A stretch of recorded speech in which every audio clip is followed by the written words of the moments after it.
The time has come for me to address the lies and the deceit that are coming out of the lying mouth of Julie Trembley of Bloomington, Illinois, my ex-wife, who has a knack for only telling part of the story when she starts talking about what happened in the aftermath of our divorce.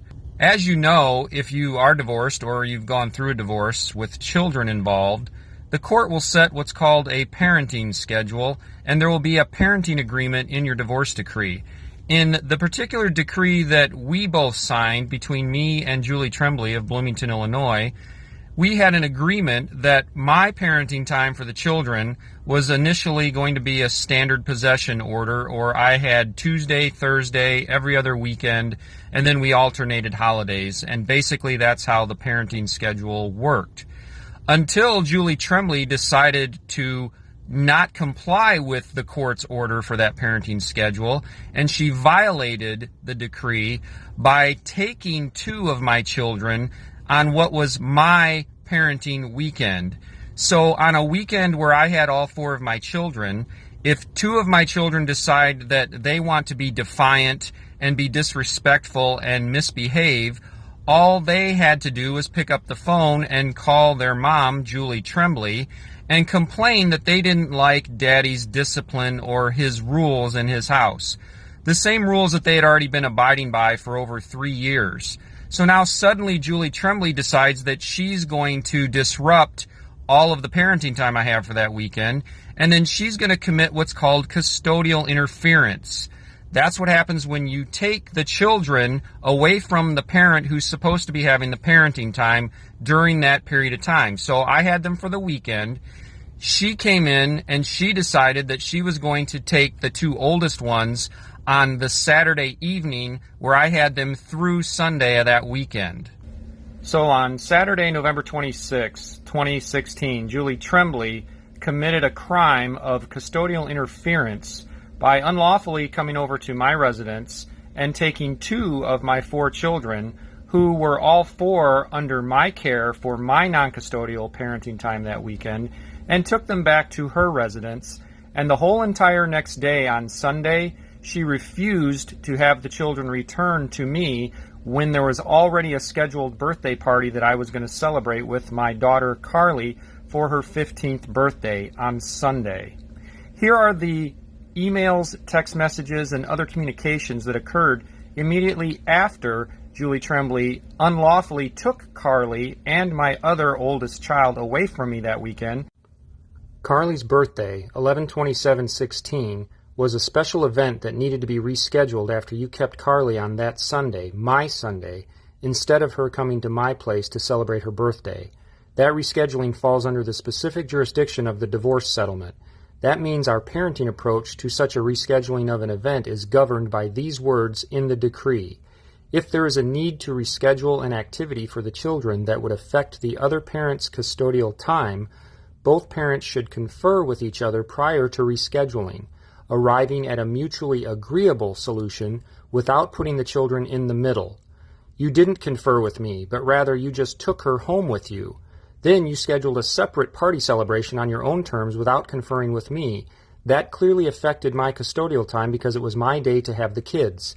Your decision also put Carly and Jordan in the middle, and now they are doomed to struggle emotionally to keep both sides happy.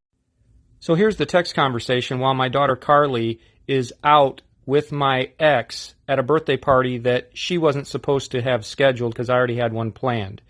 I say, "Oh, okay, I hope you enjoy it. I originally thought I would get invited to your birthday celebration. Did Mom ask you if you wanted to invite me to it?" She responds, "Yesterday, I figured we would be going out to lunch with you today, but that didn't work out." I say, "I'm curious, when lunch didn't work out, did Mom then ask you who you wanted to invite for dinner, or did she just decide who to invite for you?" Carly says, "It was never discussed." My ex was trying to tell me that she gave Carly the right to invite somebody, and they specifically discussed it.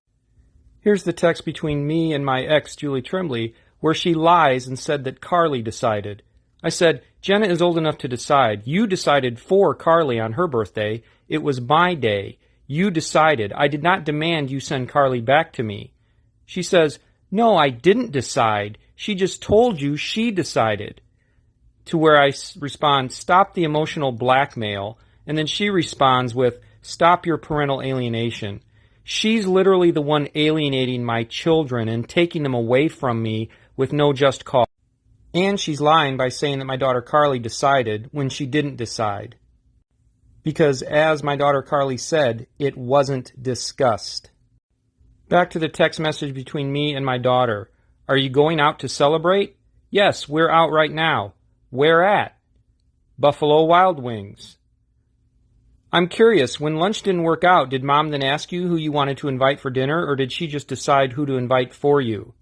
Carly says, quote, "It was never discussed." So my ex Julie decided that she was going to be the one who was going to be the only person to spend the birthday with her children. I was uninvited.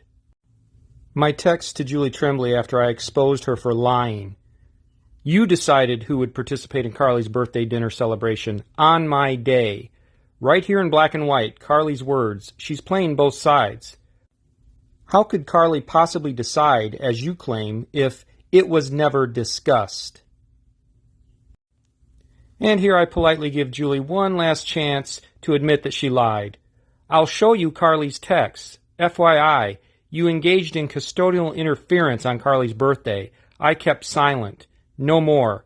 I'll give Carly one last chance to tell you the truth, that she said she didn't decide, that instead she confirmed it wasn't discussed. So please ask her." No response. Both of them covered up their lies. Like daughter, like mother. Next email from me to Julie Trembley. "I previously sent you an email message that outlined the injustice you inflicted against me by planning Carly's birthday party dinner celebration without asking Carly whether or not she wanted to invite me. You made an intentional unilateral decision that shut me out. That decision amounts to custodial interference on your part, a serious violation of your decree and contract. Further, you misrepresented what really happened by claiming that Carly alone made the decision about her dinner party, when in fact she did not make that decision. Instead, you made it for her, and then invited who you preferred to attend. I sent you Carly's text message that confirms these facts, but you ignored it and have thus far remained silent and refused to be accountable for that deception. Last night you were yelling at me on the phone loud enough to be overheard by other house guests, and you threatened to come next door by saying, 'Do you want me to come next door and drag Jenna back home where she belongs?'" From the divorce decree, paragraph 18, General Rules of Parental Conduct, directly addresses the birthday party fiasco with Carly on her 15th birthday. In the event there is a need to reschedule an activity for the children that would affect the other parent's custodial time, both parents shall confer with each other prior to discussing the matter with the children or rescheduling such activity with the goal of arriving at a mutually agreeable solution without putting the children in the middle or having the children being disappointed when the parent whose custodial time is being affected chooses not to reschedule such activity. And you can pause to read the rest of paragraph 19, which also incriminates Julie Trembley, who lied through the whole fiasco. But I'm a bad liar,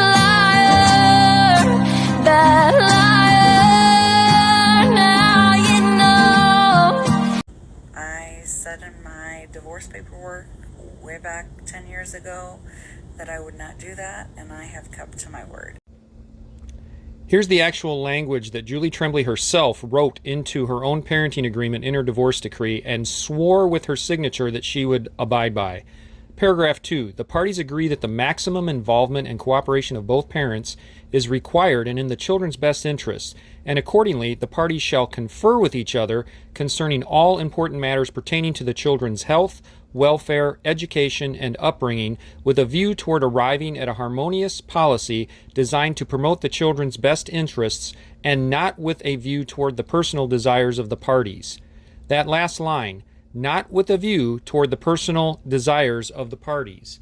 You know what that means, Julie? It means you can't come and take two of the children when it's the father's parenting weekend.